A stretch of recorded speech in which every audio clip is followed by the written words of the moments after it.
কুলনা ইয়া নারু কুনি বারদাও ওয়া সালামান আলা ইব্রাহিম। আল্লাহ পাক বলছেন আমার আগুন, আগুন তোকে ইব্রাহিমকে পোড়ানোর জন্য তোকে 3 মাইল নিয়ে জ্বালানো হলো আগুন রে, আমি তোকে হুকুম করছি আলা ইব্রাহিম ওয়া সালামান আলা ইব্রাহিম। ইব্রাহিমের জন্য, ইব্রাহিমের উপরে তার আরামদায়ক ঠান্ডা হয়ে যায়। আগুন কারাই মানছে? বলেন কারাই মানছে? এই যে চাঁদ আর সূরজ, এই যে দিন আর রাত, কোনদিন কি রাতের বেলায় ভুলেও ক্রমে কি রাত দিন হয়েছে নাকি? চাঁদ কোনদিন কি সূর্যের মধ্যে ঢুকছে নাকি? আল্লাহ পাক সেই কথা বলছেন, লাশ-শামসু ইয়ানবাগি লাহা আন তুদরিকাল কমারা ওয়ালাল লাইলু সাবিকুন নাহার ওয়া কুল্লুন ফি ফালাকি ইয়াসবাহুন। আল্লাহ পাক বলে, বান্দারে সূর্যের পক্ষে কখনো চাঁদের নাগাল পাওয়ার সম্ভাবনা, রাতের নাগাল কখনো দিনকে পাবে না, দিন কখনো রাতের নাগাল পাবে না। এগুলি যার যার আইন মেনে চলছে, তোমরা শুধু আমার আইন মানছ না, তাওবা ওয়া কারহা, যা দেখো আর যা দেখো না সবগুলি আমার আইন মানছে। সবগুলি কার আইন মানছে? আল্লাহ পাক সে কথাই বলছেন, বান্দারে যা দেখো আর যা দেখো না সবগুলি আমার আইন মানছে।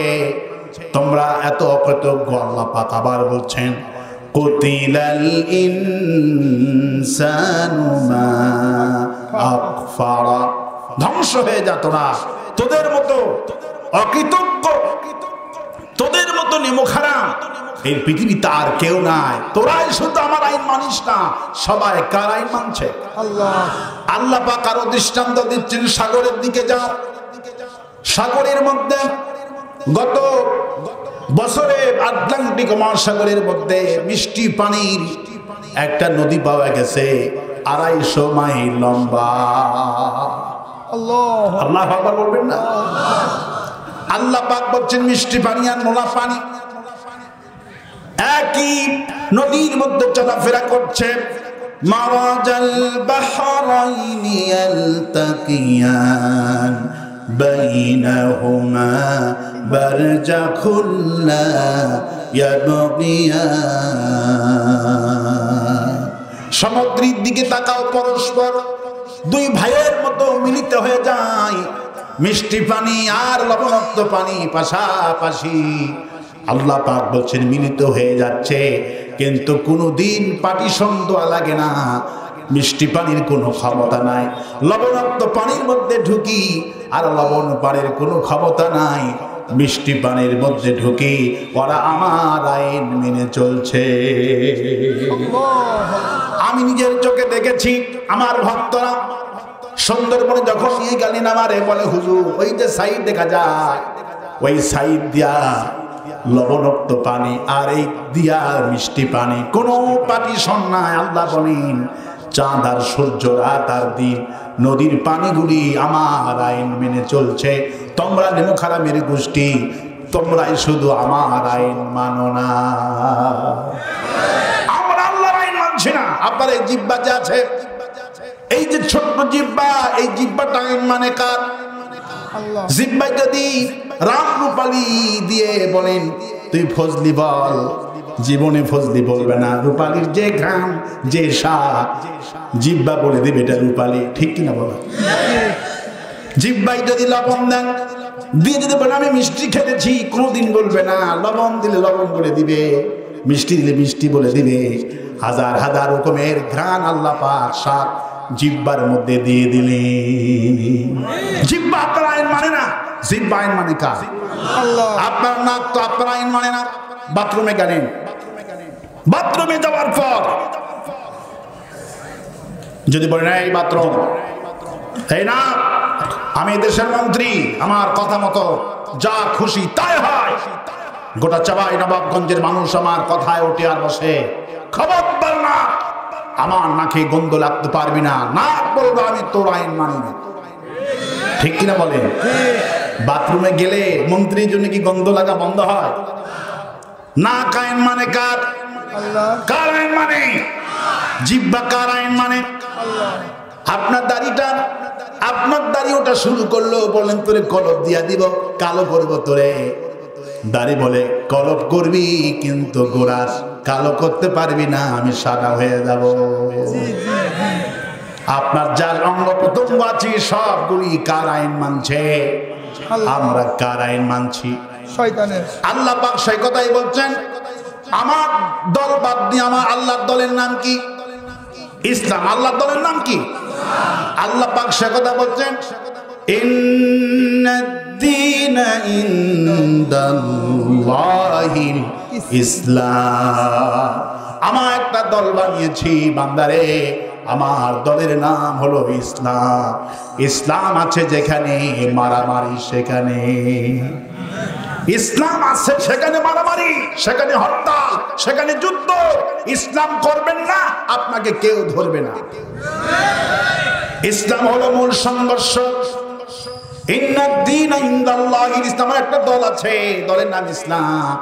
এই ইসলাম যদি বাদ দিয়ে শুধু কোরআন পড়েন, কোরআন তেলাওয়াত করেন, কারীদের নামে কোনোদিন মামলা হয় না। যারা কোরআন শুধু তেলাওয়াত করে এদের নামে কোনোদিন মামলা হয় না। মামলা হয় যারা ইসলাম চায় এদের নামে। আরো আস্তে কম ঠিক, আরো আস্তে কম ঠিক।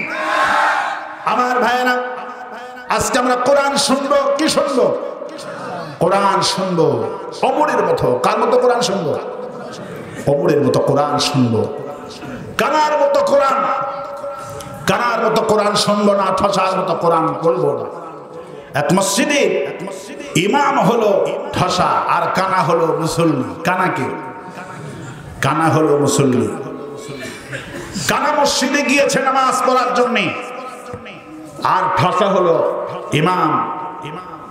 যখন পড়তেছে ইয়্যাকা না'বুদু ওয়া ইয়্যাকা নাস্তাঈন, তখন কানা পেছন থেকে বলল, এই বেটা আমারে দেখতেই পারে না, নামাজে আসলি শুধু আমারে গালি দেয়, এই বেটার পেছনে নামাজ হবে না, এ বড় হিংসু। মসজিদে সে আসে না। সভাপতি বললে, এই বেটা মসজিদে দেখি না কেন, নামাজটা ছেড়ে দিলে কেন?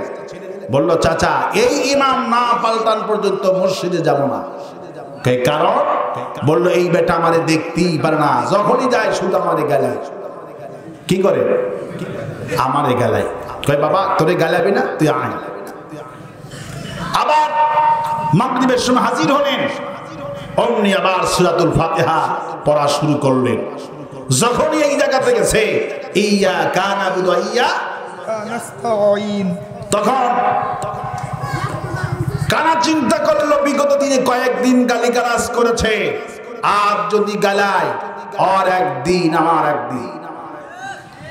আবার দ্বিতীয় রাকাতে যখন ইয়্যাকা না'বুদু ওয়া ইয়্যাকা, যখন এই জায়গাতে গেছে, কানা নামাজ ছেড়ে দিয়ে আচ্ছা মতো নামাজের মধ্যেই হরতাল শুরু করে দিচ্ছে, মারা শুরু করছে।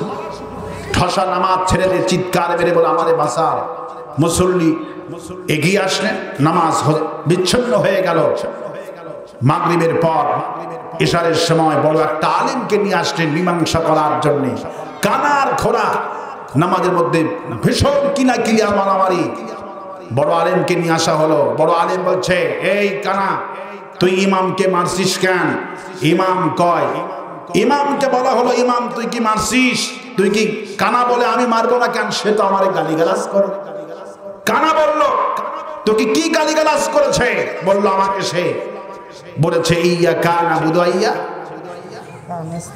এবার ঠসাকে বলা হলো, ঠসা তুই কি সত্যি গালিগালাজ করছিস? ঠসা বলে, আমার কি দোষ, আল্লাহ নিজে ওরে দেখতেই পারে না। আচ্ছা বলি, ওই ঠসা যে কোরআন পড়ছে, ঠসা কি কোরআন বুঝছে? ঠসা কোরআন বোঝে নাই। কানা বেটা যে কোরআন শুনছি, কানাও কোরআন বোঝে নাই। আজকে আমার দেশের অবস্থা হলো, কানার ঠাসার মতো। মুসলমান প্রতিদিন কোরআন শরীফ শুনছে, মুসলমান কোরআন বোঝে না, বক্তা ওয়াজ করে, বক্তা নিজেও বোঝে না, শ্রোতারাও বোঝে না। আজকে আমাদের কোরআন বুঝতে হবে। কি বুঝতে হবে? কোরআন বুঝতে হবে আমার ভাইয়েরা, আমার বন্ধুগণ। ভয় পাওয়ার কোনো কারণ নাই, হতাশ হওয়ার কোনো কারণ নাই। আল্লাহ পাক আমাদেরকে বহুদিন পর স্বাধীনতা দান করেছে, প্রাণ করে পড়ছি আলহামদুলিল্লাহ, পড়ছি আলহামদুলিল্লাহ। আমাদেরকে দেখে মানা 16টা বছর, কত বছর? 16টা বছর ওরা আমাদেরকে দেখে অট্ট হাসি দিয়েছে। আমাদের নেতাদেরকে যখন ফাঁসি দেওয়া হয় তখন ওরা হাসি মারত, অট্ট হাসি দিত। আল্লাহ পাক সেই কথা বলছেন, ইন্নাল্লাযীনা আযলামু কানু মিনাল্লাযীনা আমানু ইয়াদহাকুন। অপরাধীরা, জালেমেরা, মুমিনরা যখন বিপদে পড়ে আমাদের নেতাগুলিকে যখন ফাঁসি দেয় তখন আওয়ামী লীগের লোকেরা মিষ্টি বিতরণ করে। ওরা মিষ্টি বিতরণ করেনি, ওরা আমাদেরকে দেখে হাসি মেরেছে। 16টা বছর হাসি দিয়েছে, মিষ্টি বিতরণ করেছে। আমাদের কলিজার টুকরা শহীদ আল্লামা সাইদ হুজুর যেদিন মারা যায়, 40 জন ইমামের চাকরি মসজিদ থেকে লাথি দিয়ে বের করে দিল। হুজুরের ইন্তেকালের পর আওয়ামী লীগের লোকেরা ফেসবুকে স্ট্যাটাস দিল, ওদেরও দলীয় পদ বন্ধ করে দিল। হাসিনার মতো বড় জালিম ফেরাউন নমরুদও ছিল না। আমার ভাইরা, আমাদের দুঃখ, আমাদের কষ্ট, আমাদের কর্মী যখন মরে যায়, আমাদের নেতাগুলির যখন হাত করা পা করা পারে বেরি লাগানো হয়, ওরা তখন হাসি মারে। আল্লাহ পাক সে কথা বলছেন, গোলামেরা তোমরা যে 16টা বছর ইমানের পরীক্ষা দিছো, আমি আল্লাহ খুশি হয়ে গেছি। নাসরুম মিনাল্লাহি ওয়া ফাতহুন করিব ওয়া বাশশিরিল মুমিনিন। নবী কোনো টেনশন করবেন না, আমি আপনাকে শোনাচ্ছি, মুমিনদের শুনিয়ে দেন। বিজয় দান করব আর সাহায্য আমি আল্লাহ দান করে দিব। হাসিনার পতন ছাত্র ঘটাই নাই, জামাত ঘটাই নাই, বিএনপি ঘটাই নাই, ঘটিয়েছেন কে? কে ঘটিয়েছেন? আল্লাহ পাক। সে কথাই বদরের দিনে, সেই কথা আল্লাহ পাক বদরের দিনে, বদরের যুদ্ধের পরের দিন একজন সাহাবী রাসূলুল্লাহ, আমি জীবন বাজি রেখে অস্ত্র চালিয়েছি, আমরা জোর দিয়ে যুদ্ধ না করলে কি বিজয় গ্রহণ করতে পারতাম নাকি? আল্লাহর কাছে কথাটা পছন্দনীয় হলো না। আল্লাহ পাক বলছেন, ওয়ামা রামাইতা ইয রামাইতা ওয়ালাকিন্নাল্লাহা রামা। হে নবী, আপনি নিক্ষেপ করেননি, আমি নিক্ষেপ করেছি। আপনি হত্যা করেননি, আমি আল্লাহ নিজেই হত্যা করেছি। তার মানে হলো রাসূল করিম সাল্লাল্লাহু আলাইহি ওয়াসাল্লামের শরীরটা ক্লান্তি হয়ে গেলেন। 17 রমজান সারাটা দিন সাহেবের রোজা ছিলেন। আল্লাহ যেহেতু 3টার দিকে রোজা ভাঙ্গার কথা আয়াত নাজিল করে দিলেন, সব ফরজের বড় ফরজ আল্লাহর এই জমিনে দিন কায়েম করা। 17 রমজান আমার ভাইয়েরা, সাহাবীরা রোজা আছে, চলতে পারছে না। গরিব সাহাবীরা একটা খেজুর খেয়ে রোজা আছে, কেউ পানি খেয়ে রোজা আছে, শরীরটা ভেঙে গিয়েছে। আল্লাহ পাক বলছেন, হাবিব, যেহেতু দিন কায়েম করাটা সব ফরজের বড় ফরজ, এই জিহাদের ময়দানে রোজার কোনো দরকার নাই। রোজা ভাঙ্গা খায়া কাফেরদের গর্দানে গর্দানে মারতে থাকো। যেই ফরজের জন্য আর একটা ফরজ ভাঙ্গা যায়, সেই ফরজ হলো বদরের ময়দান। আল্লাহু আকবার। হুজুরকে আল্লাহ পাক অর্ডার করলেন, এত যুদ্ধ আপনাকে ক্লান্তি হয়ে গেছেন, যুদ্ধ করতে হবে না, এক মুষ্টি বালু হাতে নেন, বালু নিয়ে নিক্ষেপ করে নেন। রাসূলুল্লাহ এক মুষ্টি বালু নিলেন, বালু নিয়ে নিক্ষেপ করে দিলেন।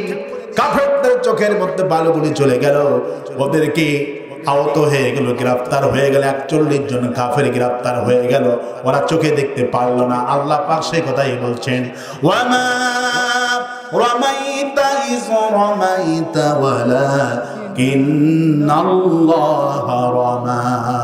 হে নবী, আপনি বালু নিক্ষেপ করেননি, আমি কাফেরদের চোখের মধ্যে বালুর কণাগুলি আমার কুদরত গ্রহণ করেছিল।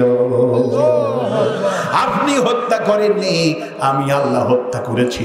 একজন গরীব সাহাবী বদরের দিনে রাসূলুল্লাহ, আমি জিহাদে যাব, আমার মন বলছে কোন তরবারি নাই, আমি কেমন করে যাব? হুজুর বললেন ওই যে শুকনা গাছের খেজুরি ডালা দেখা যায়, ওইটা নিয়ে আসো। সাহাবী রাদিয়াল্লাহু তাআলা আনহু শুকনা গাছের খেজুরটা নিয়ে আসলেন, ডালা নিয়ে আসলেন। রাসূলুল্লাহ আল্লাহু আকবার বিসমিল্লাহ বলে তুলে দিলেন। সাহাবী চলে গেলেন, হুজুর লক্ষ্য করে দেখলেন বদরের দিনে ওই সাহাবী খেজুর গাছের শুকনা ডালাটা কাফেরকে মারলো, কাফের কেটে টুকরো টুকরো হয়ে গেছে। কাফের ঘোড়ার উপরে মেরেছে, মানুষ তো দূরের কথা, ঘোড়া কেটে টুকরো টুকরো হয়ে গেছে। ওয়ামা রামাইতা ইয রামাইতা ওয়ালাকিন্নাল্লাহা রামা। হে নবী, আপনি নিক্ষেপ করেননি, আমি নিক্ষেপ করেছি। খেজুরি ডালার কি ক্ষমতা আছে? ঘোড়া কেটে দেয়, কাফের কেটে দেয়, আমি আল্লাহ এগুলি হত্যা করার ব্যবস্থা করেছি। আমার ভাইরা 5ই আগস্টে আল্লাহ রাব্বুল বলে, তোমাদের দোয়া আমি কিছুতেই ফিরাই দেই নাই। আয়না ঘর থেকে ব্যারিস্টার আরমান আজমি আল্লাহ কি ডেকেছে, ব্যারিস্টার আরমান আল্লাহকে ডেকেছেন। আয়না ঘর হাসিনা যে বানিয়েছে, ফিরাউনের আয়না ঘর ছিল না। গোলাম আজমের ছেলে আমান আজমি সবচেয়ে চৌকস মেধাবী অফিসার, এত বড় অফিসার সেনাবাহিনীর জীবনে আর আসে নাই। বর্তমান ওয়ারাকুজ্জামান সেনাবাহিনীর প্রধান এ আমান আজমির ছাত্র। হাসিনা তার ফ্ল্যাট কেড়ে নিয়েছিল, বিল্ডিংটা কেড়ে নিয়েছিল। এই বর্তমান সেনা প্রধান সবগুলি তাকে আবার ফিরিয়ে দিয়েছে। আল্লাহু আকবার বলেন। আমার ভাইরা, আমার বন্ধুগণ, আল্লাহ পাক বলেন ওরা 16টা বছর জুলুম নির্যাতন করেছে। ইয়াদহাকুন, আমাদের কষ্টগুলি দেখে হাসি মারতো। আল্লাহ পাক বলেন কোনো ভয় পেও না, জালিমদের পতনের দিন আমার নির্ধারণ করা আছে।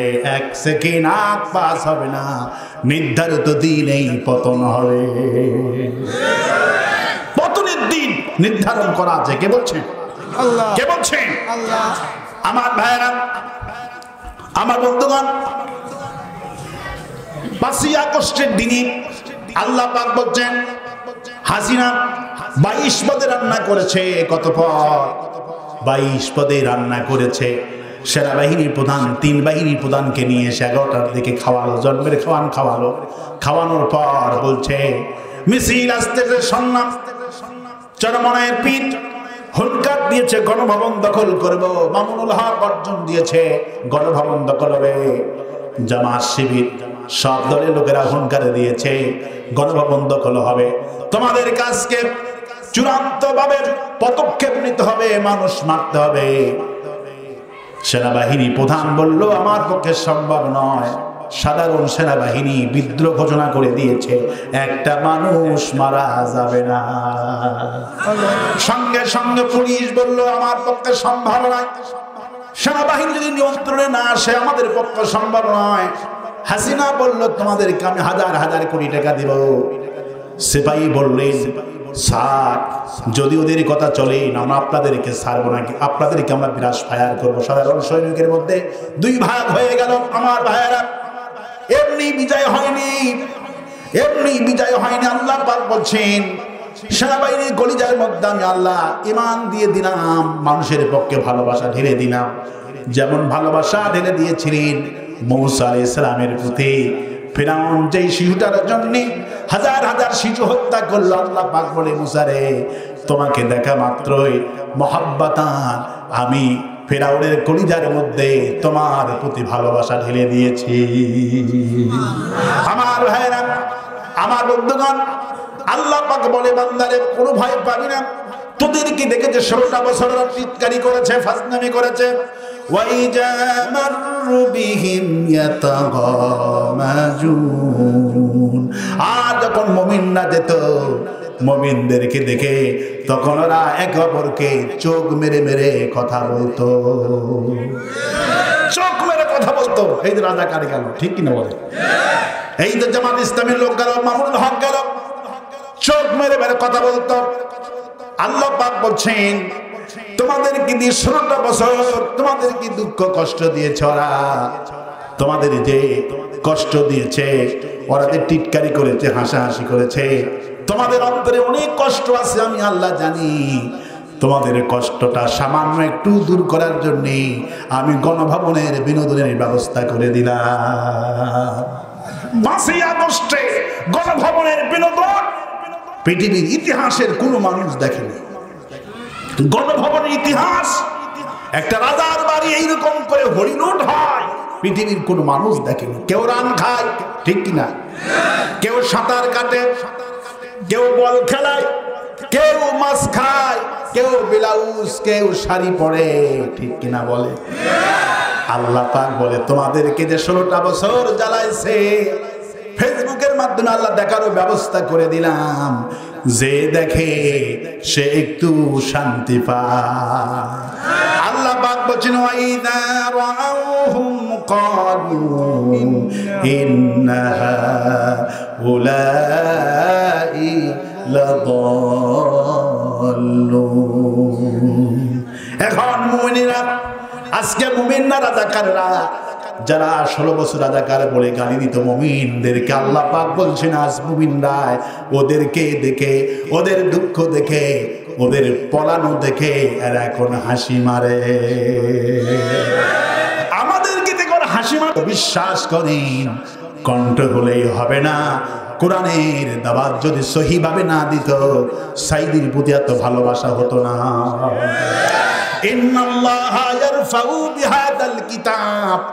আমি যদি আজকে কিয়ামত দিনের পক্ষে যদি কথা না বলি, এই শ্রোতারা যদি আশেপাশেই কোনো মাহফিল হয়, এখান পর্যন্ত শেষ, ওই মাহফিল আর যাবে না।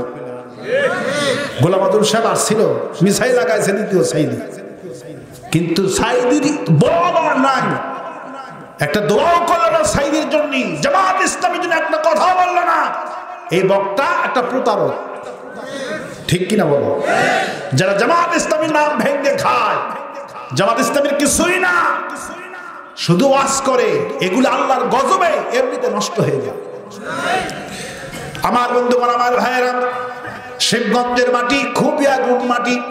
আমার বন্ধুগণ, আমার ভাইয়েরা, এই জন্যে ইন্নাল্লাহা ইয়ারফাউ বিহাদাল কিতাব, একটা দলের যে সম্মান হয়, মর্যাদা হয়, এর পিছনে কারণ হলো কোরআন। আর একটা দলের যে পতন হয়, এর কারণে হলো কোরআন। আওয়ামী লীগের সঙ্গে আমাদের কোনো শত্রুতা নাই, আওয়ামী লীগের সঙ্গে শত্রুতার মূল কারণ হলো আল্লাহ আর কোরআন, ঠিক কিনা বলি? ওরাও মানুষ, আমরাও মানুষ। তবে তবে আওয়ামী লীগের লোকরা স্বীকার করতে বাধ্য হয়েছে বর্তমান প্রেক্ষাপটে। আমি যেখানে খুতবা দিই জুমার দিনে, অধিকাংশ মুসল্লি আওয়ামী লীগ করে, ওরা মসজিদের কমিটিতে ছিল। আমার হাতে হাত দিয়া বলে, হুজুর আপনার বক্তব্য শুনে বুঝতে পেরেছি জামাত ইসলামী ছাড়া বাঁচার উপায় নাই। আল্লাহ আকবার বলে। আমি বললাম কেন জামাত ইসলামী আপনি করবেন? কই হুজুর আমার ওই আওয়ামী লীগের ভাইয়ের বাড়ি ভাঙছে, আমাদের মতো সন্ত্রাসী একটা দল, আমাদের মতো সন্ত্রাসী দল। কিন্তু আল্লাহর কসম করে বলি হুজুর, জামাত শিবির চরমনায় মামুনুল হক আলিয়ার এবং কওমের কোন হাফেজকারীরা আমাদের বাড়ি ঘর ভাঙেনি। ইসলামী দলের কর্মীরা চরিত্র দেখে আমার চোখ ঠান্ডা হয়েছে হুজুর। ওদের দল তো জীবনে করব না, করলে জামাত ইসলামী করব। সারা বাংলাদেশে হিন্দুরা বলেছে জামাত ইসলামী যে এত বড় উদারতার ধর্ম, আমাদের মন্দির পাহারা দিল জামাত। আবার অনেক লোকেরা বলে, হুজুররা বলে মন্দির পাহারা দিতে হবে কেন? মন্দির পাহারা জামাত ইসলামী দেয়নি, ষড়যন্ত্র পাহারা দিয়েছে। কি পাহারা দিয়েছে? ষড়যন্ত্র পাহারা দিয়েছি আমরা। মা ভাইয়েরা, আমার দেশে ইসলামটা কায়েম হয়ে যায়, হিন্দুদের মন্দির পাহারা দেওয়া লাগবে না, আমরা ষড়যন্ত্রকে পাহারা দিয়েছি। আমার ভাইয়ের, আমরা মুসলমান, আমরা কারো প্রতি অন্যায় বিচার করব না। আমাদের অ্যাডভোকেট তাজুল ইসলাম সেদিন বলেছেন, আমাদের নেতাদের বিরুদ্ধে অন্যায় সাক্ষ্য দিয়ে ফাঁসি দেওয়া হয়েছে, হাসিনার জন্য যদি সত্য সাক্ষীর ভিত্তিতে যদি রায় দেওয়া হয়, হাসিনার 1000 বার ফাঁসি হবে। কতবার? 1000 বার হাসিনার ফাঁসি হবে। কিন্তু আল্লাহ পাক বলছেন, রুবামা ইয়াউদ্দুল্লাযীনা কাফারু লাউ কানু মুসলিমিন। সেদিন হাসিনার অপেক্ষা আফসোস করে বলবে, হায় হায়, যদি জামাত ইসলামী করতাম, যদি খাঁটি মুসলমান হতাম, আজকে এই জাহান্নামে যাওয়া লাগতো না। সেই আফসোস করে কোনো কাজে লাগবে না। দাওয়াত আমরা দিচ্ছি, একামত দিনের দাওয়াত দিচ্ছি। কোরআন শুধু পড়লেই হবে না, কোরআন শুধু পড়লেই হবে না, কোরআন তেলাওয়াত করব যেমন, কোরআনের শাসন চাইব তেমন। যদি এই অবস্থায়, যদি কোরআনের শাসন চাওয়া অবস্থায় যদি মরে যান, আল্লাহ পাক আপনাকে শাহাদাতের মওত নসিব করে দিবে। কারা কারা কোরআনের শাসন চান, দুহাত তুলে আল্লাহ দেখায় দেয়।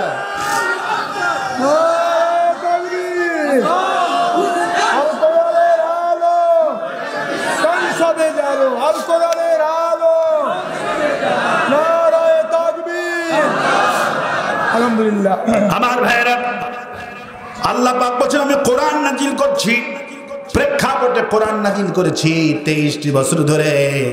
আমি আল্লাহ এই কোরআনে কারীম তোমাদের জন্য নাজিল করেছি কত বছর?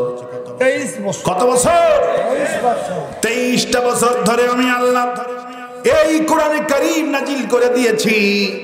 কোরআন কেন নাজিল হয়েছে লোকেরা তো বোঝে না। রাসূল হলেন নেতা, আর কোরআন হলেন নীতি। রাসূল কি? রাসূল হলেন নেতা, কোরআন হলেন নীতি। নেতা আছে যেখানে, নীতি আছে সেখানে। আল্লাহ পাক বলেন, আমি 30-23 বছর পর্যায়ক্রমে যেখানে সমস্যা, নেতার প্রতি নীতি নাজিল করে দিয়া সমস্যার সমাধান করে দিয়েছি। আল্লাহু আকবার বলেন।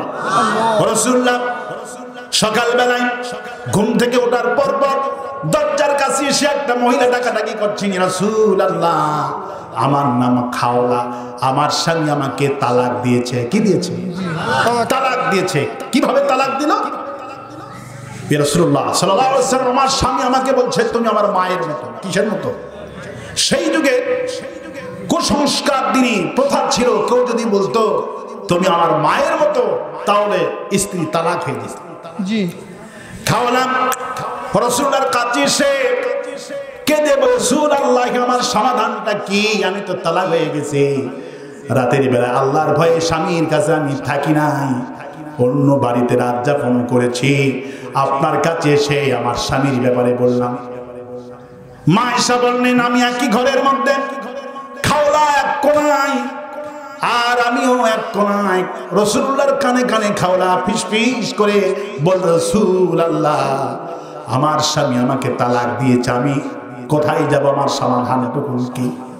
খাওলার কথা শেষ হতে না হতে জিবরাইল আমিন হাজির, সঙ্গে সঙ্গে নাজিল করলেন, قد سمع الله قول التي تجادلك في زوجها وتشتكي إلى الله। হে নবী, ওই যে খাওয়ালা তোমার কাছে সে তার স্বামীর ব্যাপারে যা বললো, আমি আল্লাহ 7 আকাশ থেকে সব শুনতে পেয়েছি। কি আল্লাহ, আল্লাহ আকবার। মা ঈসা সিজদায় পড়ে গেলেন, ইয়া রাসূলুল্লাহ, হুজুর বলে, আয়েশা তুমি সিজদায় দিলে কেন? এখন তো নামাজের সময় না। আয়েশা, রাসূলুল্লাহ, আল্লাহ কত মহান। খাওলা একই ঘরের মধ্যে আছি, আপনার কানে কানে খাওলা ফিস ফিস করে তার স্বামীর ব্যাপারে বলল, অথচ আমি একই ঘরের মধ্যে থাকাকালীন আমি শুনতে পারলাম না, অথচ আল্লাহ 7 আকাশ থেকে সব কিছু শুনেছে। আল্লাহু আকবার বলে। এই জন্য আমার আল্লাহর প্রতি আমার ভালোবাসা বেড়ে গেল। সিজদা দিলাম, নাম আল্লাহ কত মহান, আল্লাহু আকবার। হুজুর বললেন, খাওলা আল্লাহ তোমার ব্যাপারে সমাধান দিলেন, তুমি তোমার স্বামীকে বলো সে যেন একটা দাস মুক্ত করে দেয়। কি মুক্ত করে দেয়? দাস মুক্ত করে দেয়। খাওলা বললো, হুজুর আমার স্বামীর তো কোনো দাস নাই। রাসূলটাকে আবার দেখলেন, বললেন ফামাল্লাম ইয়াজিদ ফাসিয়ামু শাহরাইনি মুতাতাবিআইনি। সুবহানাল্লাহ। তোমার স্বামীকে বলো সে যেন 2 মাস রোজা পালন করে। কয় মাস? 2 মাস 7 দিন সেদিন রোজা পালন করে। রাসূলুল্লাহ, আমার স্বামী 2 মাস রোজা পালন করতে পারবে না, তার স্বাস্থ্যটা বড় খারাপ হয়ে গেছে। হুজুর বললেন, আল্লাহ তোমার ব্যাপারে বললেন فَمَنْ لَمْ يَسْتَطِعْ فَإِطْعَامُ 60 মিসকিনা। তাহলে তোমার স্বামীকে বলো সে যেন 60 জন মিসকিনকে খাবার খাওয়ায়। আল্লাহু আকবার। মিসকিনা 60 মিসকিনা, সে যেন 60 জন মিসকিনকে খাবার খাওয়ায়। খাইলাম খাওয়া। রাসূলুল্লাহ, আমার স্বামী তাও করতে পারবে না, আমার স্বামীর সে ক্ষমতাও সাধ্য নাই। হুজুর টেনশনে পড়ে গেলেন, আমার উম্মতকে কিভাবে নাজাত দেওয়া যায়। ঘরের মধ্যে প্রবেশ করে এক ঝুড়ি খেজুর রহমতের নবী এনে খাওলাকে বলল, খাওলা রে, এই খেজুর টুকুন আমি তোমাকে দিলাম, আর তুমি কিছু যোগ করে তোমার স্বামীর পক্ষে এই 60 জন মিসকিনকে খাওয়াও। আল্লাহ তোমাকে হালাল করেছে, তুমি তালাক করো নাই। আল্লাহু আকবার বলে। আমার ভাইরা, রাসূল যেখানে কোরআন নাযিল সেখানে যেহেতু তিনি নেতা, তিনি কি রাসূল হলেন নেতাকে, নেতাকে পাঠিয়েছেন, তারপরে নীতি প্রধানমন্ত্রী। কোরআন নাযিল হয়েছে নেতার প্রতি 23টি বছর ধরে। আল্লাহ পাক আমার ভাইরা, এই জন্য কোরআন এখানে আল্লাহ পাক বলছেন 2 কিসিমের সূরা আমি আল্লাহ দিলাম, মাক্কি দিলাম, মাদানী দিলাম। আল্লাহু আকবার বলেন। মাদানীর সূরাগুলি অ্যান্টিবায়োটিক। মাদানী সূরাগুলি কি? অ্যান্টিবায়োটিক। চুরি করলে হাতে লাগবে না, লাইন দিলাম। ইয়া 3 আলিফ করে টান দিয়েছে। মক্কা লোকদেরকে কখনো ইয়া বলে ডাক দেয়নি, ইয়া আইয়ুহাল কাফিরুন, হে কাফেরেরা। মক্কা লোকদেরকে আল্লাহ রাব্বুল আলামিন কাফের বলে ডাক দিয়েছে। আর মদিনার মুসলমানদেরকে আল্লাহ রাব্বুল আলামিন 3 আলিফ টান দিয়া ইয়া আইয়ুহাল লাযীনা আমানু সাল্লু আলাইহি ওয়া সাল্লিমু তাসলিমা। আল্লাহু আকবার বলেন। মুমিনদেরকে আল্লাহ এত ভালোবাসলেন, মদিনার লোকদেরকে আল্লাহ এত ভালোবাসলেন, তারা এখন কোরআনের শাসন চায়। কোরআনের শাসন চায়। মক্কার লোকেরা কোরআনের শাসন চেত না। এই জন্য আল্লাহ ইয়া আইয়ুহাল্লাযীনা আমানু বলে ডাক দেয় নাই। মদিনার লোকেরা কোরআন শিখেছে, কোরআন বুঝেছে, আর কোরআনের শাসন চেয়েছে বলে আল্লাহ যতগুলি আয়াত নাযিল করেছে, ইয়া আইয়ুহাল্লাযীনা আমানু, হে বিশ্বাসী মুমিনেরা। কোরআনের শাসন না চাওয়া পর্যন্ত আল্লাহ ইয়া আইয়ুহাল্লাযীনা আমানু বলে ডাক দেয় না। সুতরাং যে কোরআন আমাদের কাছে আজও আছে, এই কোরআন রাসূলের কাছে ছিলেন। এই কোরআনের জন্য সংগ্রাম, কোরআনের জন্য যুদ্ধ, কোরআনের জন্য, কোরআনের শাসনের জন্য আজ মারামারি, হানাহানি। আজ কোরআনের পক্ষে যদি না থাকে, ওদের দল যদি করেন, ফাঁসি হতো না। পুলিশ শেখ মুজিবের ছবি যদি ব্যানারে দেখতো, পুলিশ সামনে পেছনে দেওয়া হতো। যখনই দেখে জামাত ইসলামী লেখা, ডাইরেক্ট গুলি করে। ঠিক কিনা বলেন? জামাত ইসলামী করার কারণে ডাইরেক্ট গুলি, ডাইরেক্ট মারামারি। আর যদি শেখ মুজিবের ছবি লাগানো হয়, সামনে পুলিশ পাহারা দিবে, পেছনে পুলিশ পাহারা দিবে। এই জন্য আল্লাহ পাক বলছেন আফা গায়রা, পড়েন আফা গায়রা দীনিল্লাহি ইয়াবগুনা ওয়া লাহু আসলামা মান ফিস সামাওয়াতি ওয়াল আরদি তাওআন ওয়া কারহা। সুবহানাল্লাহ। বান্দারা আমার দল বাদ দিয়ে অন্য দল করো, অন্য দল তালাশ করো, অথচ আকাশ আর জামিনে যা দেখো আর যা দেখো না, সবগুলি আমার আইন মেনে চলছে, চন্দ্র আইন মেনে চলছে কার? আল্লাহ। সূর্য আইন মেনে চলছে কার? সাগর আইন মেনে চলছে কার? আপনার নাক আইন মেনে চলছে কার? আল্লাহ বলছেন তোমার যখন সর্দি লেগে যায়, সর্দি বলেন তো, জি জি জি ঠিক আছে। আমরা আজকে একটা অন্ধ হাফেজকে পেয়েছি, আল্লাহ ভালো, আল্লাহ খুবই খুবই মেধা সম্পন্ন অন্ধরা হয়ে থাকে, কিয়ামতের দিন আল্লাহ ডবল জান্নাত দান করবে, সুবহানাল্লাহ।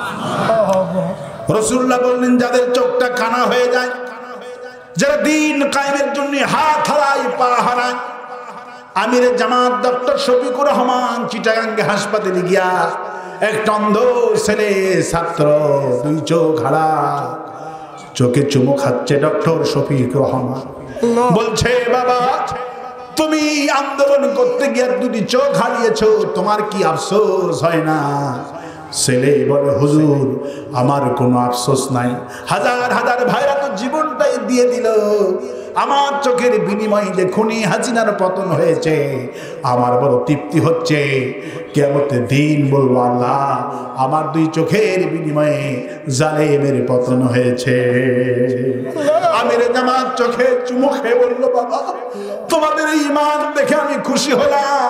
নবীজি বললেন যারা দিন কায়েমের জালেমের বিরুদ্ধে আন্দোলন করতে গিয়া হাত হারায় পা হারায় চোখ হারায়, নবীজি বললেন যারা দুটি চোখ হারায় আল্লাহ এদের দুটি জান্নাত দিয়ে দিবে।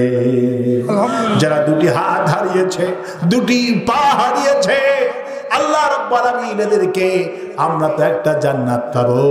যারা দিনের মুজাহিদের হাসিনার বিরুদ্ধে আন্দোলন করতে গিয়ে হাত দুটো হারালো, পা হারালো, আল্লাহ এদেরকে ডবল জান্নাত দিয়ে দিবে।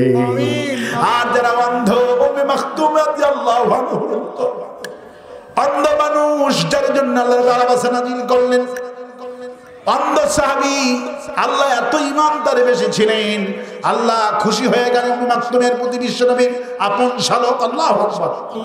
মা খাদিজা সে খালাতো ভাই ছিল উম্মে মাকতুম রাদিয়াল্লাহু আনহু, দুই চোখে তার কানা। আল্লাহ পাক উম্মে মাকতুম এই অন্ধ সাহাবীর জন্য কোরআনের আয়াত নাযিল করে দিয়েছে। আল্লাহ আজকে অন্ধ সাহাবীর মতো আজকের আমাদের অন্ধ হাফেজ সাহেবকে আল্লাহ কবুল করুন। আর আসতে বলি আমি, আর আসতে বলি আমি, আমার ভাইয়েরা, আমার বন্ধুগণ, কোরআন পড়বো, কোরআন বুঝবো, কোরআন শুধু পড়লেই হবে না, কোরআন মানতে হবে। আমল কি কিতাবে থি, दुआ की किताब बना दिया, समझने की किताब थी, পড়নে কা কিতাব বানা দিয়া।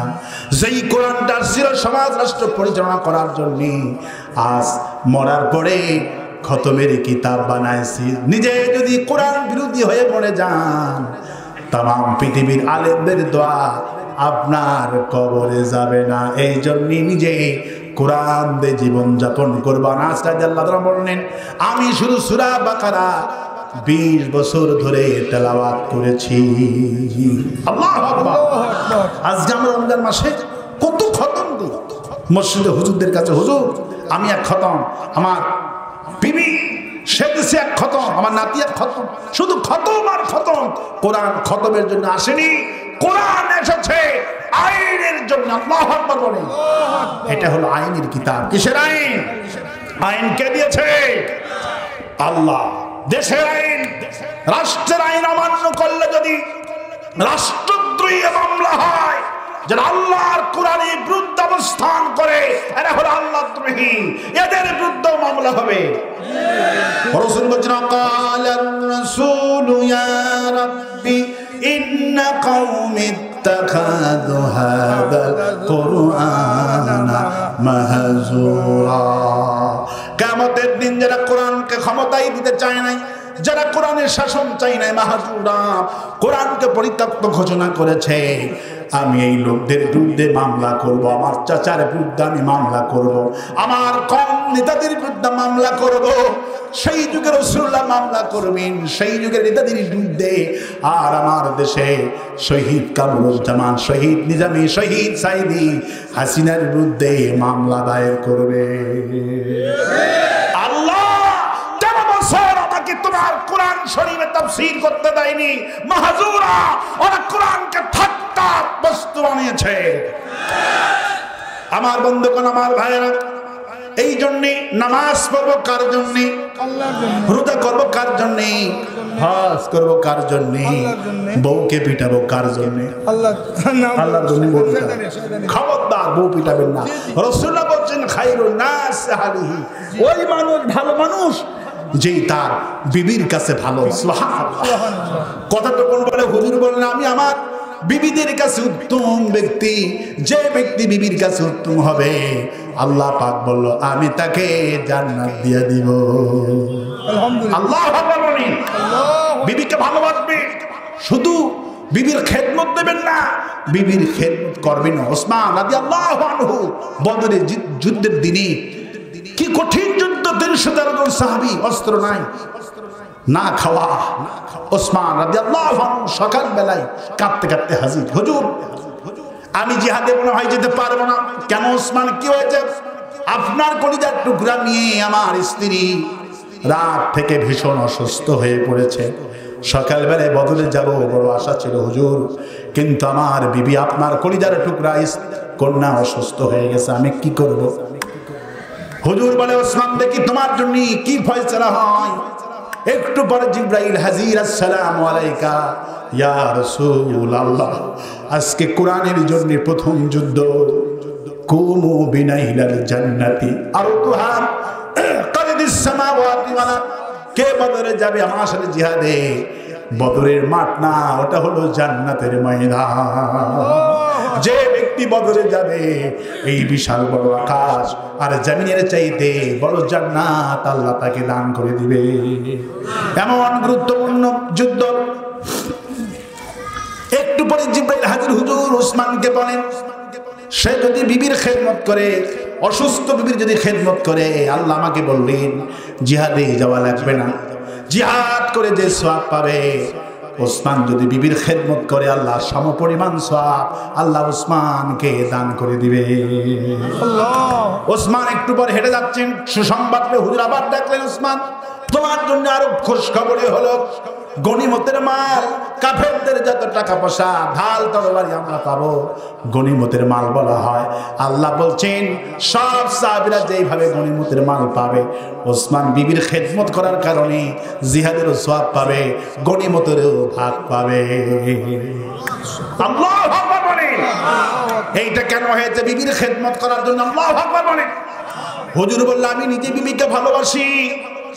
হুজুর প্রথম যখন জিবরিল আমিনকে হীরা গুহায় দেখলেন, ভয় পেয়ে গেলেন। হুজুর বললেন যখন তোমরা কোনো প্রয়োজন হবে বিবির সাথে পরামর্শ করো। আমি খাদিজার সাথে পরামর্শ করলাম, খাদিজার এত পরামর্শ আমার কাছে পছন্দ হলো, আমার মন চাঙ্কা হয়ে গেল। সুবহানাল্লাহ। হুদায়বিয়ার সন্ধির দিনে মা রাসূলুল্লাহ মা আরেকজন মা সাফিয়া রাদিয়াল্লাহু আনহা তার সিদ্ধান্ত গ্রহণ করলেন। হুজুর বললেন আমি তার সিদ্ধান্ত গ্রহণ করলাম, পরামর্শ গ্রহণ করলাম। হুজুর বলছেন খবরদার তুমি তোমার বিবিকে মারবা না। আল্লাহ পাক বলছেন তুমি তোমার বিবির সাথে ভালো ব্যবহার করবা, তোমার বাপ মায়ের সঙ্গে ভালো ব্যবহার করবা। ওয়া আম্মাস সাইলা ফালা তানহার, ভিক্ষুককে ধমক দেবা না। ওয়া কুল্লাহুমা কাওলান কারীমা, আর পিতামাতার সাথে ধমক দিয়ে কথা বলবা না। আর ওয়াশিরহুন্না বিল মারুফ, তোমার বিবির সাথে ভালো ব্যবহার করা, উত্তম ভাবে কথা বলা আমি আল্লাহ 3 জায়গায় ফরজ করলাম। আল্লাহু আকবার বলে। পিতামাতার সাথে উত্তম ভাবে কথা বলবা, কারণ তোমার মা তোমাকে শিক্ষা দিয়েছেন। জিজ্ঞেস করেছেন ছোটবেলা, এখন তো বড় হয়েছেন, একবার জিজ্ঞেস করলে বাবা কোথায় যাবা, বাবা কোথায় যাবা, 3 বার জিজ্ঞেস করলে রাগ করো। আল্লাহ বলছেন তোমার তো ইনি সেই মা, জিজ্ঞেস করেছো মা এটা কি পাখি, এটা কি পাখি, মা এটা কয় টাকার নোট, বাবা 2 টাকার নোট, কয় টাকার নোট, টাকা চিনতেন না। তোমার মা একটা প্রশ্নের জবাব 1000 বার মুখে চুমো দিয়ে দিয়েছে। খবরদার কওলান কারীমা ওয়া কুল্লাহুমা কওলান কারীমা, খবরদার মায়ের সাথে বাবার সাথে চোখ ঝাঁকি দিয়ে কথা বলো না, কারণ তোমাকে কথার শিক্ষা দিয়েছেন তোমার মা। তোমার বাবা রাগ করেনি, বাবার সঙ্গে যখন যাবেন, বাবা এটা কি, এটা কি, এটা কি, এটা পাখি, এটা নদী, কতবার জিজ্ঞেস করেছেন, রাগ করে নাই। আল্লাহ বলছেন খবরদার, 3 জায়গায় রাগ করবি না। কোন ফকির যখন আসবে, সওয়ালকারী আসবে, ধমক দিয়ে তাড়াবা না, আর বিবিকে ধমক দিবা না, বিবির সাথেও নরম সুরে কথা বলো। সুবহানাল্লাহ, সুবহানাল্লাহ। আমার ভাইরা, আমার বন্ধুগণ, আল্লাহ পাক তিনি কোরআন আমাদের কাছে আছে। সাহাবীরা কোরআন দিয়ে শুধু খতম করতেন না, রাসূল বলছেন আনাস যখন হেঁটে যায়, হুজুর বলছেন আনাস হেঁটে যাচ্ছে না, জীবন্ত কোরআন হেঁটে যাচ্ছে। আল্লাহ আল্লাহু আকবার বলে আমরা যেন সেইভাবে এই কোরআনে কারীম বুঝে বুঝে পড়ে ব্যক্তিতে, পরিবারে, সমাজে, রাষ্ট্রে কোরআন দিয়ে নামাজ হয়, কোরআন দিয়ে সমাজ চলতে পারে না। যারা এই চিন্তা নিয়ে, মন মানসিকতা নিয়ে লালন করে, এরাই হলো জাহান্নামী। কোরআন দিয়ে নামাজ পড়ে কিন্তু কোরআন দিয়ে সমাজ চায় না এদের। ওয়ামাইয়াবতাগি, বলেন ওয়ামাইয়াবতাগি গায়রাল ইসলামি দীনান ফালাই ইউকবালা মিনহু ওয়া হুয়া ফিল আখিরাতি মিনাল খাসিরিন। মাইক এরকম হলে হবে? একটু ভলিউম দেন। কি আশ্চর্য কথা! এই বড় আলেম একটা আসেন, অনেক বড় বক্তা দেখতেছি, ভাই মঞ্চে আসেন। এখন আমি দোয়া করছি, আর কোনো কথা হবে না, আর কোনো ঘোষণা আছে? এখন দোয়া করে দেব। দোয়া করেন, আপনি মেহমান, আমাদের মুসাফির মেহমান। আর কোনো ঘোষণা আছে ভাই? দোয়া করেন। আল্লাহুম্মা আমিন। রব্বানা যালামনা আনফুসানা ওয়া ইল্লাম তাগফির লানা ওয়া তারহামনা লানাকুনান্না মিনাল খাসিরিন। সবাই পড়েন রব্বানা যালামনা আনফুসানা ওয়া ইল্লাম তাগফির লানা ওয়া তারহামনা লানাকুনান্না মিনাল খাসিরিন। হায় আল্লাহ তাআলা, আমি তোমার একজন ছোট্ট নগণ্য গোলাম। 2 দিন ব্যাপী তাফসীরের মাহফিল, আল্লাহ তাআলা আজকের এই শেষ রজনীতে আমি তোমার একজন গোলাম, কোরআনে কারীম থেকে আলোচনা করে ভিক্ষুকের মতো হাত তুলেছি। হায় আল্লাহ, আমরা কোন প্রধানমন্ত্রীর কাছে হাত তুলি নাই, কোন খাজা বাবার দরবারে হাত তুলি নাই, হাত তুলেছি ওই বিশাল আকাশের মালিকের কাছে। রব্বুল আলামিন গতকালকে আলোচনা করেছে আমার ছোট ভাই শাহ হোসেন মোহাম্মদ বুলবুল, আল্লাহ তাআলা আলোচনা কবুল করো। আমিন। আব্দুর রাকিব আলোচনা করেছে, আলোচনা কবুল করো। আজকে আমার আগে আলোচনা করেছেন আব্দুল খালিক, আমাদের সকলের প্রিয় ডক্টর মোনা কেরামত আলী এসে অসংখ্য করে হাদিস থেকে আলোচনা করেছে। আল্লাহ আলোচনা সব বিশ্ব নবী, বিশ্ব নেতা জনাবে মুহাম্মদ রাসূলুল্লাহ সাল্লাল্লাহু আলাইহি সাল্লামের রূহ মুবারকে সোনার মদিনায় পৌঁছায় দাও। तमाम পৃথিবীর মাটির নিচে যত মুমিন মুমিনাত ঈমান নিয়ে কবরে চলে গেল, আল্লাহ কবরগুলি জান্নাতের বাগান বানায়া দাও। এখানে যারা আমিন আমিন বলছে, এদের মধ্য থেকে আব্বা জান যারা হারালো, আম্মা জান যারা হারালো, আল্লাহ এমন নিয়ামত তুমি দিছিলা যাদের দিকে তাকালে হজের সওয়াব পাওয়া যায়। নবীজি বলছেন তোমার বাপের দিকে, মায়ের দিকে একবার তাকাবা, পুঁথি পলকে পলকে আল্লাহ হজের সওয়াব আমুল্লামায় দিয়ে দিবে। হায় আল্লাহ, ওদিকে এই নিয়ামত থেকে বঞ্চিত আমাদের চোখের সামনে কত মানুষ আব্বা আব্বা বলে ডাকে, আমাদের চোখের সামনে কত মানুষ মা মা বলে ডাকে, আমাদের বাপ বলে ডাকার মতো আর কেউ না। হায় আল্লাহ, আমাদের বাপ মা যারা কবরে গেল, তোমার কাছে দোয়া করি, রব্বিরহামহুমা কামা রব্বায়ানি সগীরা। সবাই পড়েন রব্বিরহামহুমা কামা রব্বায়ানি সগীরা। হায় আল্লাহ তাআলা, আমার স্ত্রী, আমার সন্তান, এটিও আমাদের জন্য বড় নিয়ামত। প্রতিটা মুহূর্তে আমার ছোট ছেলের জন্য টেনশন হয়, আমার স্ত্রীটার জন্য বড় টেনশন হয়, যদি মরে যায় আমার স্ত্রী সন্তানের কি হবে।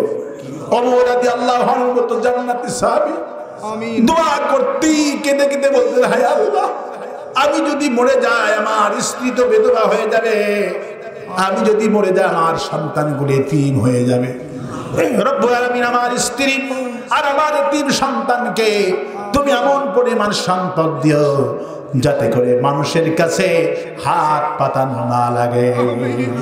হায় আল্লাহ, উমরের দোয়া তোমার কাছে করছি, আমি মরে গেলে আমি তোর কথা বলতে পারবো না, আমার মরার খবর বাড়িতে যাবে, আমার মেয়েটা শোনা মাত্র পাগল হয়ে যাবে, আমার স্ত্রী কানে যাওয়া মাত্র স্ত্রী পাগলের মতো হয়ে যাবে, ভালো মানুষ রাস্তায় বের হয়ে যাবে, ছোট ছেলেটা পাগল হয়ে যাবে, আমাকে আর স্কুলে মাদ্রাসায় কে নিয়ে যাবে। হায় আল্লাহ, লাশ যখন চলে আসবে বাড়িতে আত্মীয় স্বজন দেখার জন্য পাগল হয়ে যাবে। আমি কত লোকের জানাজা করার জন্য রওনা হতাম, আজকে আমার জানাজা করার জন্য হাজার হাজার লোক আমার বাড়িতে এসে গেছে। মেয়ে বলবে আব্বা কোথায়, একজন খবর দিবি তোমার আব্বার জীবনের শেষ গোসল হয়েছে, মা গোসল হয়ে যাবে, আতর লাগায়া সুরমা লাগায়া আমাকে প্যাকেট করে খাটনির উপরে শোয়া দিয়ে আনা হবে। মেয়েটা আমার এত দুর্বল হয়ে গেছে, কাঁদতে কাঁদতে দুইজনে কান্দের উপর করে ভর দেয়া আমাকে দেখার জন্য আসবে। মাথার কাছে একজন ওই লাশে ওই কাপড়ের খুলে দিবেন।